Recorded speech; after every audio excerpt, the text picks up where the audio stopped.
हाय नमस्कार मैत्रिणींनो, मी पुष्पा माझ्या चॅनलमध्ये तुमचे स्वागत करत आहे, ज्याचे नाव आहे सुंदर माझं घर। आणि आजच्या या व्हिडिओमध्ये मैत्रिणींनो, कसं असतं, आपण जे खातो त्यानुसारच आपला स्वभाव घडत असतो आणि त्यानुसारच म्हणजे आपलं शरीरसुद्धा काम करत असते। म्हणजे आपण जेवत असताना कोणत्या दिशेला बसतो किंवा कसं जेवतो आपण, कारण जेवणासाठी सुद्धा एखादी म्हणजे योग्य दिशा असते, त्या दिशेलाच तोंड करून आपण जेवायचं असतं। आधीची लोक पण म्हणत होती बघा, इकडं बसू नको तिकडं बसू नको, असं बस तसं बस, कारण त्या पाठीमागची काहीतरी कारणं आहेत। कारण आपण जे खात असतो त्याच्यावर सगळं आपलं अवलंबून असतं। त्यामुळे आजच्या या व्हिडिओमध्ये आपण बघणार आहे जेवणाचे काही नियम आहेत, ते आपण या व्हिडिओमध्ये बघणार आहे।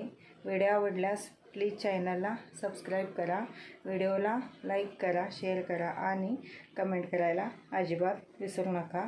चला तर व्हिडिओला सुरुवात करूया। त्यातील पहिला नियम आहे तो मैत्रिणींनो, आपण जेवताना आपले तोंड किंवा मुख पूर्व किंवा उत्तर दिशेला असावे, कारण ती दिशा जेवणासाठी योग्य असते।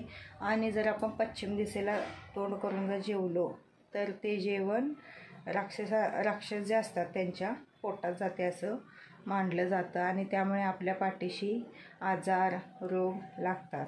त्यामुळं जेवणासाठी योग्य दिशा पूर्व किंवा उत्तर आहे, त्याच दिशेला आपण जेवण करायला बसायचं। तर अति गोड, अति आंबट आणि अति तिखट कधीच अन्न खाऊ नये।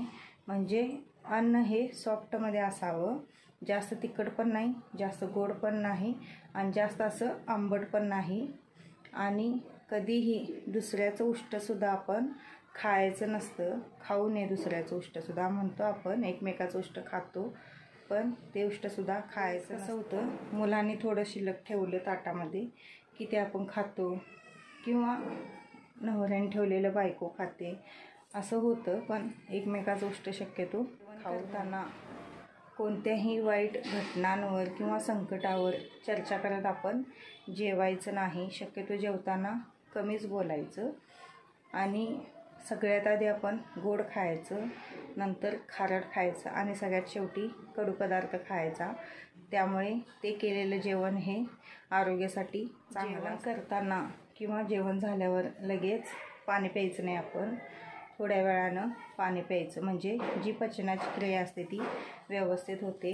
आणि जेवल्यानंतर कमीत कमी 100 पावलं तर आपल्याला चालायचं आहे, त्याला आपण शतपावली म्हणतो, तीसुद्धा आपल्याला नियमितपणे करायची। शक्यतो किचनमध्ये बसूनच जेवावे, म्हणजे जेवण करावे किचनमध्ये बसूनच। त्यामुळे काय होतं तर आपला राहू ग्रह शांत राहतो, आणि राहू ग्रह आपला शांत राहिल्यामुळे जे आपल्या कुटुंबावर आकस्मिक संकट वगैरे येतात ती येत नाही।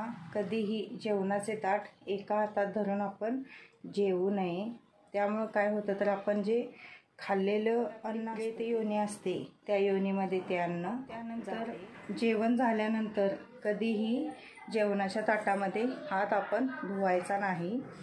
त्यासाठी आपण एक वेगळंच असं भांडं घ्यायचं आणि त्या भांड्यामध्ये आपण हात धुवायचा आहे। तसेच आपल्यासमोर जे अन्न आलेलं असतं त्याला कधीही नावं ठेवायचं नाही, म्हणजे त्याला चव नाही किंवा त्यात मीठ नाही असं कधीही म्हणायचं नाही। जे समोर अन्न आलेलं असतं ते आपण आहे तसं जेवायचं, कारण त्या अन्नाचा अपमान होतो। कारण अन्न हे पूर्ण ब्रह्म, जेवणाचं ताट असतं त्यामध्ये आपण म्हणजे अन्न शिल्लक ठेवायचं नाही, पूर्ण ताटातलं अन्न आपण संपवायचं आहे। आणि जे जेवत असतो आपण ते बेडवर बसून किंवा सोफ्यावर बसून खुर्चीत बसून अजिबात जेवायलेल्या किंवा फुटलेल्या भांड्यामध्ये कधीही जेवण करायचं नसतं। आणि ज्या ठिकाणी खूप गोंधळ आहे अशा ठिकाणी पण, म्हणजे दंगा जास्त आहे अशा ठिकाणी जेवायला बसायचं म्हणायची बघा, जरा शांत बसून जेव किंवा जरा शांत बसून जेवतो असं म्हणायचं। पाय तोंड धुवूनच आपण जेवण करायला बसायचं आहे। तसेच पिंपळाच्या आणि वडाच्या झाडाखाली कधीही जेवायचं नाही। जेवण करणे शास्त्रात अत्यंत चुकीचं मानलेलं आहे, त्यामुळे उभे राहून सुद्धा कधीही जेवू नये। आणि ज्यावेळी आपण जेवत असतो त्यावेळी पायामध्ये चपला किंवा बूट घालून जेवण कधीही करण्याच्या आधी देवी देवतांना आव्हान करायचं आहे किंवा एखादा श्लोक म्हणायचा आहे आणि प्रार्थना करायची आहे की विश्वातील सर्व प्राण्यांना अन्न मिळावे, कोणीही उपाशी राहू नये, अशी आपण प्रार्थना करून मग जेवणास सुरुवात करायची. करताना शक्यतो मौन पाळावे. गप्पा मारत किंवा बोलत आपण चर्चा करत जेवण करायचं नाही.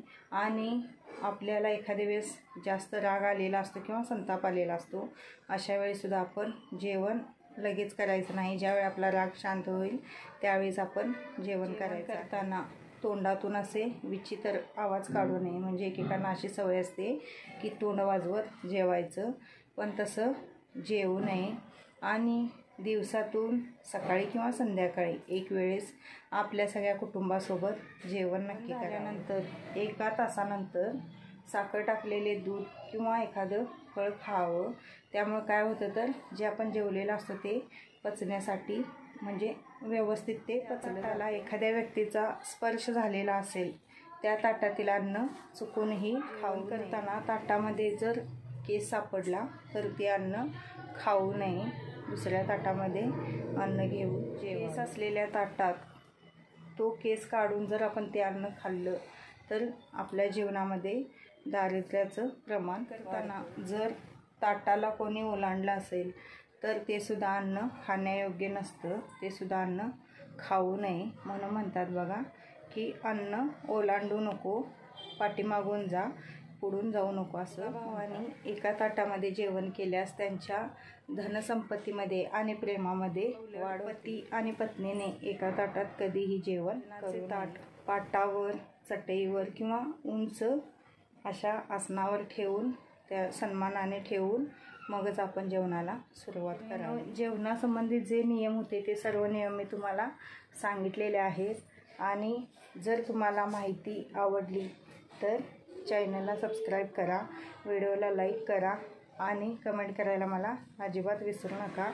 चला तर पुन्हा भेटू काहीतरी नवीन घेऊन. तोपर्यंत धन्यवाद. श्री स्वामी समर्थ. श्री गुरुदेव दत्त.